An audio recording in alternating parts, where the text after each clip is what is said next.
All right, so let's discuss the psychology of cold email and how this applies to the general fundamentals of why certain cold emails work, why people respond to emails, why emails don't work, things like that, and how we sort of approach cold email and just yeah, how it's worked for us, right? So let's dive into it. So for context, so cold email is probably it's the rawest way to get direct market feedback from your ICP, right? You're literally contacting the exact people you want to work with, and if they don't like what you have to say, they're gonna let you know, right? Because they have they're completely faceless. They're behind an email account. If they tell you to go jump off a bridge or kill yourself, like it's not going to really affect their life anyway, right? They can do as they please. So yeah, they don't care about your feelings. People told me horrible things just because of the fact that I've sent an email and my email landed in their inbox, and maybe there's a big grumpy that day, right? So when it comes with outbound sales, we're dealing with the primitive brain, right? Um, we're dealing with like the subconscious because as I said before, they're faceless. They have nothing to lose by calling you whatever horrible thing they want to call you, right? So this to many is why outbound can be scary to them and why they conclude it doesn't work, right? But this is actually further from the truth, or couldn't be further from the truth, right? Because we're dealing with the primitive brain, like the subconscious, we can actually find predictability, right? Because I think most people know at a subconscious level, humans are like 99% the same. We basically react to things.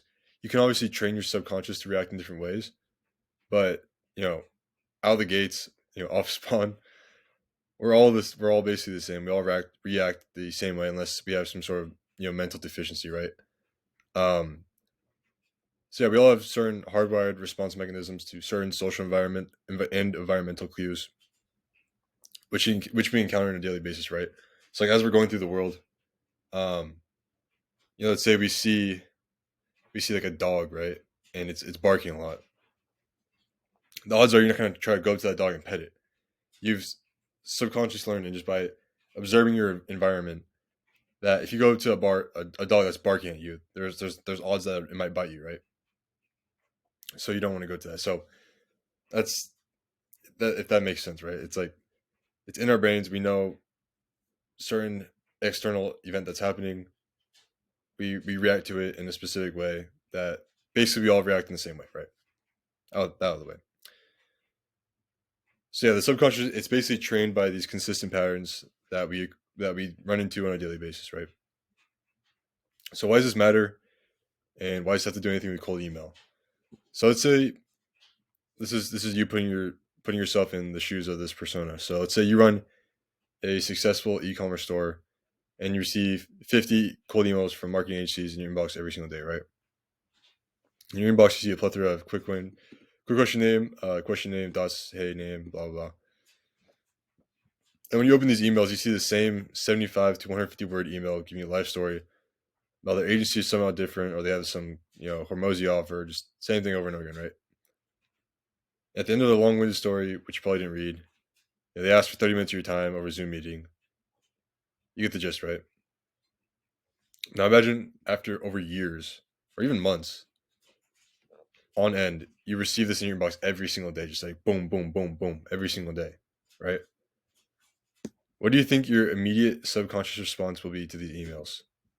It's be like, please, like, F off, leave me alone, unsubscribe. Why do you keep receiving these emails? Like, it's just nonstop, right? Because you're just tired of it. Let's say you've worked with the agency, it was a bad experience. You're just gonna have a really bad taste in your mouth when you see these same exact emails over and over and over again. That remind them of, whatever past agency they worked with, right? So yeah, that's why you receive these emails a lot, right? That's why you receive people getting super frustrated, and you might be like, why is this person so mad? It's because they're just tired of it, right? They've received it over and over and over again over all these months, years, whatever they've been operating, and yeah, they're just annoyed. That's it. Like I'd be pretty annoyed too, honestly. I mean, I received some emails, but I mean, obviously I understand the game. I do cold email, so it doesn't piss me off. But sometimes I'm like, dude, just like F off, leave me alone. Unless if the email is good, right? Which we'll dive into. So you might think, if this is the case, then isn't cold email dead? Or like, why even send cold emails if everyone's already being spam tired of it? Blah blah. This is true if you're sending the same spammy, non-relevant emails that 99% of cold emails are sending, right? They're sending trash emails. So when a prospect opens an email and looks at the same 100 other emails in their inbox, no matter how great the service is you run or how well written the email, and what I mean well written, I mean like you're punctual, things like that. Their subconscious brain is going to immediately classify you as spam, right? If you look the exact same as everyone else. So if you really want to get their attention and not be classified by their subconscious as spam, you have to be a pattern disrupt, right? And this is the perfect word for what we're going for with a good cold email, right? This is the actual definition. If you look it up, this is the exact definition. It's recognizing an unwanted pattern, disrupting it, and leading someone to a desired behavior, which is exactly what we're going for with cold email, right? So in this case, with the context of what we learned from what the prospect is thinking, right? The unwanted pattern is being classified as spam. That's what their subconscious immediately does, right? They classify cold emails as spam. The disrupt, our well-written, unique cold email. So our different approach to cold email, right? And then desired behavior, it's obviously meeting booked, interested reply, etc. Not getting marked as spam. So how do we actually write a cold email that prospects want to actually read? There's two things, right? I harp on this a lot. Like I harp on it a lot. It's literally just be relevant and provide value, right? That's it. Because you want to write about the prospect, or excuse me, your cold email needs to be about what the prospect wants, not about what you want to tell them. Because a lot of people they'll come to you, they'll be like, "Oh, I wrote this cold email. I think it's great. I think it'll do really well." I'm like, "Okay, what is like? Have you sent any emails with it?" And they're like, "No." I'm like, "Well, how do you know it's a good? How do you know it's a good cold email, right? Like you don't. It doesn't matter what you think. It matters what the prospects think, right? You could think your cold email is great, but the prospects think it sucks. Then it's gonna suck. That's just how it is, right? So the prospects, they only care about 5 things, and we need to address these 5 things in each of our emails, right? So how will you make more money enter my bank account? Essentially, what is the mechanism that you will use to generate revenue or save money or save time? You know, have you successfully helped other people like me? So social proof. Did this person do any research about a company? So it's just basic. That's basic relevancy. You can use that as like personalization, but personalization isn't the most important thing in the world. It's really relevancy. But we'll dive into that in a bit. Are you a real person or a scammer? I mean, that's basically like the outside funnel, which we'll dive into as well. And it's just a waste of my time. So if you address all these questions in a positive light, then odds are they're probably going to be interested in what you have to say, right? Because everyone is, most people are looking to buy, right? Like everyone's investing their money in something. It's just you have to catch that person's attention with the tasteful email. That's really it. Like all these companies you're targeting, they're all spending money somewhere. You just need to convince them to allocate some of their funds to you, right? Through email. So yeah, we want to address all these, and do it in less than like 50 words. Really. Like you don't really want to go above that unless you have some extremely unique offer. Even then, it's kind of pushing it in my opinion. I mean, you can go like 75 words, really. It's not the end of the world, but ideally less than 50 words. Because you have like there's a study someone did, but I forgot what the exact timing is, but I believe it's between like 5 to 8 seconds. That's all you have to actually get the prospect's attention and get their eye like on some part of your email to where they want to like continue to read, right? So let's say they open your email and then they see like, oh, you worked with Nike. That'd be like the thing that caught their attention, right? So you can't write a whole essay. They're not going to be able their attention span is it's too fried. Everyone's just fried all the time, especially business owners, because they have all these things going on all the time.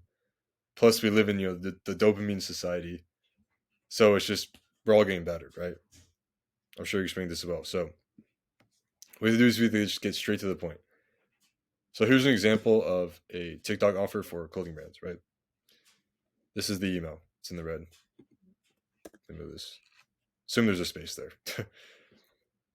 So real quick name, create a deck outlining the TikTok create organic strategy we use to help Nike generate 10 million views on TikTok in 30 days. May I share with you? That's it. That's literally the full email. I'm going to break down why this email works in particular. We use very similar emails for our clients and they work. So this is not just some random email I drafted up, but it fits into each criteria, which I'm about to discuss. So in 31 words, so this email is literally 31 words. We addressed every objection the prospect had in their mind opening your cold email, right? So here's each of them. How will you make more money into my bank account? TikTok organic, right? Stayed here. Have you successfully helped others just like me before? Helped Nike generate 10 million views on TikTok. So it's a clothing brand. Obviously, it's a lot bigger clothing brand. So maybe you want to be targeting, um, clothing brands doing like 10 million plus revenue. To this person doing research on a company, the email is relevant to clothing brands, right? Because you're using the clothing brand case study. So they know it's like you're reaching out to them with something that's relevant to them, right?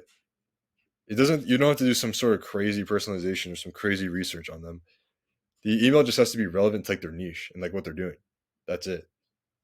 You don't have to really go beyond, you don't have to go that, like, I mean, obviously you can add more sauce to it, but you don't have to go all out, crazy personalization relevancy. You don't have to like mention every single little technology that they're using, plus their location, plus their exact niche, plus their exact, like, you don't need to mention all that stuff. Are you a real person or a scammer? So this would be your outside phone, outside the cold email. Do you have a website? Do you have social proof? Do you have a LinkedIn? If you don't have these things, they're just going to assume you're not even a real person, right? So you need those things. If you don't have those things, don't even send cold emails if you don't have those things, honestly. Especially if you're talking e-commerce. If you don't have those things, like nothing's going to come out of it. I can assure you that. And then it's just a waste of my time. Only 30 words long, and you're offering a valuable strategy deck. And that's it. You're not even asking for a meeting here. You're literally just saying, "Hey, can I share this sales asset, this document that could be of value to you?" That's it. Like you're trying to share something of value to them. And then once they say they're interested, then you can book for a meeting. You can pitch for a meeting. Once they decide, okay, these guys are legit.